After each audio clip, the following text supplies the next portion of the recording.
Ayan, so sa lahat ng mga taga-NCRPO dyan, sir, saludo ako sa inyo.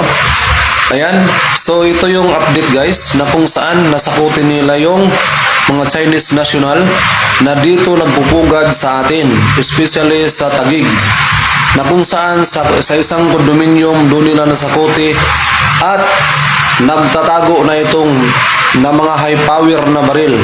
Siguro posible itong mga high power na baril, ito yung kanilang gagamitin para sa ating mga Pilipino. So, ito yung video na talagang nakakatakot na siya sa part natin. So, meaning to say, we are not safe kung hindi tayo maging alerto sa bawat oras sa kapaligiran natin. Isipin nyo, ang mga Chinese national nasa bansa na pala natin.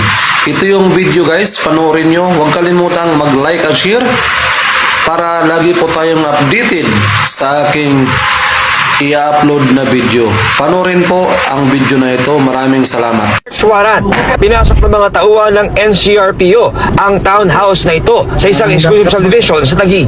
Sa loob ng isang vote doon, na-recover ang isang high-powered long firearm at mga bala ng M16. Sa pagitan ng mga pader sa isang palapag, na-recover naman ang ilang pang mga gamit na pilit na itinago ng mga suspect Chinese national. May nakuha ring helmet na may markings na China, tactical vest at watawat ng China.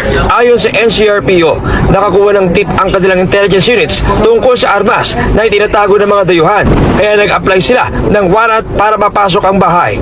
Firearms na high-powered, complete with protective gears, bullet vest, ballistics helmet.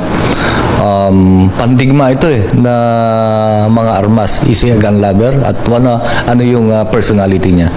You have the right to have a competent and independent counsel, preferably of your own choice. I don't know what you're saying. Pumapalag pa ang inarestong Chinese national nang basahan ng kanyang